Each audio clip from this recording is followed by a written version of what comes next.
even the president admitting today it's impossible to know if BP's latest fix will work. If it's successful, and there are no guarantees, it should greatly reduce or eliminate the flow of oil now streaming into the Gulf from the seafloor. And if it's not, there are other approaches that may be viable. So what are those approaches, and why haven't we tried them already? Matt Simmons, oil industry expert, chairman emeritus of Simmons & Company International. Also with us, Nicholas Pazzi, chairman of WOW Energy Solutions.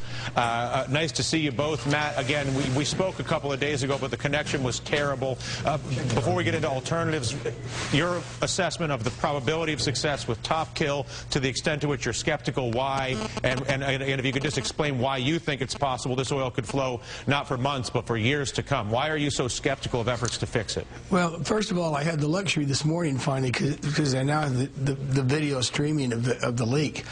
And it's interesting, when you look at the riser, and you realize you're looking at a 21.5-inch circumference riser, and there looks like somewhere between a 6 and 7-inch rip on the top. So the stuff coming out, it looks like a lot, but I actually saw a white fish go through it and come out white. So I said, this isn't the same as this brown, gooey, orange stuff that they found in the plume 7 miles away. And I still believe that what happened is that the riser blew off the wellhead and is hooked onto the rig. So you've got a mile of oil inside that's pretty light concentrate. So that's what they're actually trying to get out. So it's not sure that luckily they placed the Top Kill correctly, but now they have to see if it'll take mud. It probably will take mud. But then they shouldn't delude themselves that they've stopped the spill. They should now go and say, let's figure out what that plume was all about, because if that's the hole, and the casing blew out, we have an enormous problem. Yeah. So elaborate on that very quickly. You're saying, because everybody's seeing the video, but they obviously can't analyze it the same way that you can. You're saying that the video that we're all now looking at right now is not the only leak? Is that what you're saying? That's a tiny leak, and what the scientists are saying, watching this stain spread, is now bigger, I gather, than Maryland and Delaware, and several hundred feet thick, and this gooey stuff. That's not coming out of there. They think that's flowing at 120,000 barrels a day. It would almost have to be that big to flow that wide. Yeah.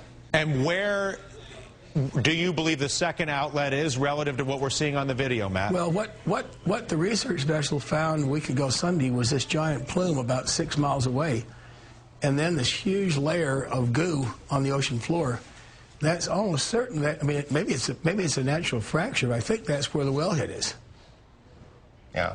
And Nick, what are you thinking? I think the same. As a matter of fact, I know it's more, of course, than the information we received earlier, and I appreciate his information. This is new to me as well, and of course he has better information than I do. I would have to say that I agree with that totally.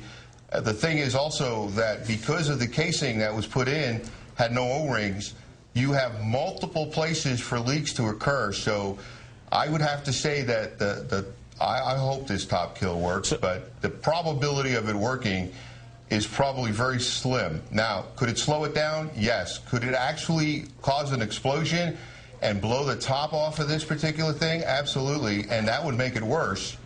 And that would be my experience. I don't think that BP maybe is using the right procedure. We know that they laxed on the safety procedures.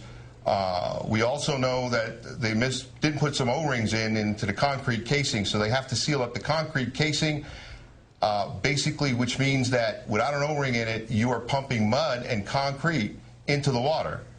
And so how is that going to seal itself up? Well, I don't know. I mean, you could down there put a blowout patch on it, I guess, to keep it in, but that's not been done.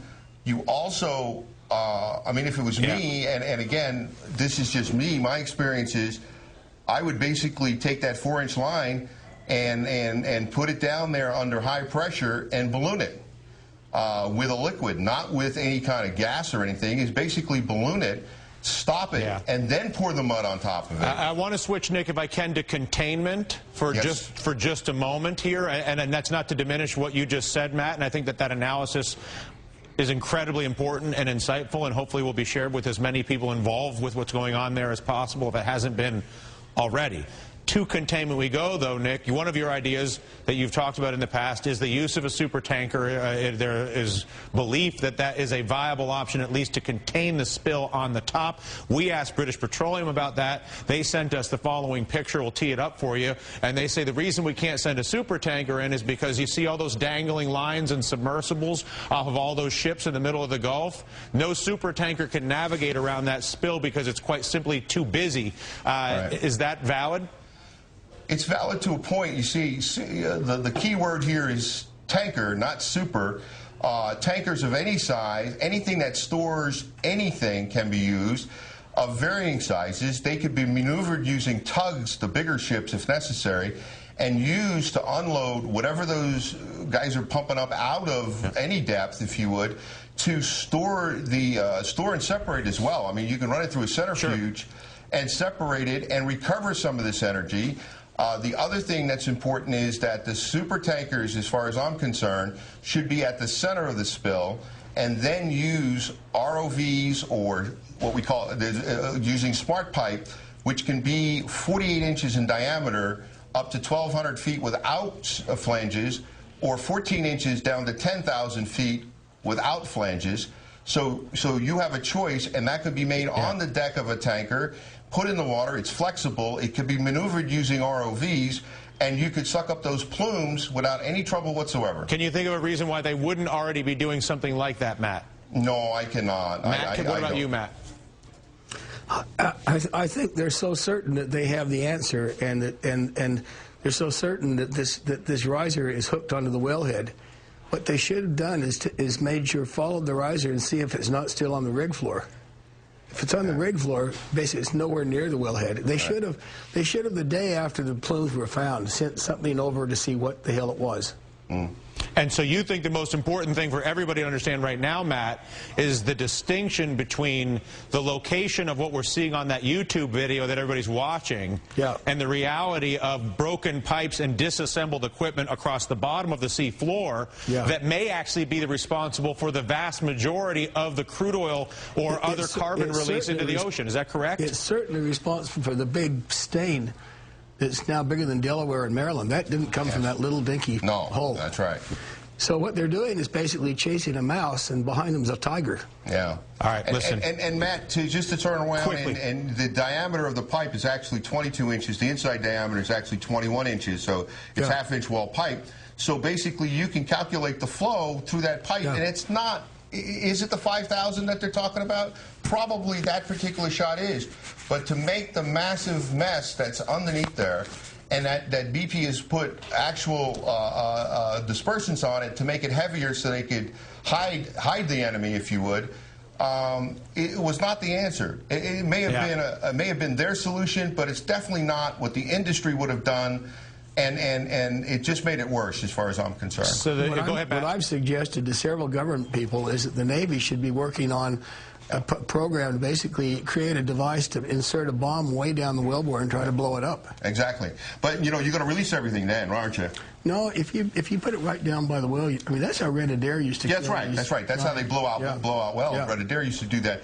But, one of the things I tried a while back was kind of like putting a cork on something, and we drove a submersible right in the pipe. Of course, it blew it out, but that was something that we tried because we didn't have any other solutions. You know what I mean? Welcome to the party, Matt. I want to wrap this up, but I think the most important thing. Then you could actually take these super tankers and actually put huge gatherings and pump the heavy oil out. Absolutely. From the bottom of the Gulf. Absolutely. I mean, the well is 18,360 some odd feet. You can pump the whole thing out to the surface using super tankers. But we've screwed around for 37 days. We've wasted a lot of time. A lot of devastation will occur for decades, unfortunately. And we're just trying to help the good people of the Gulf because I don't want to see the Gulf shut down.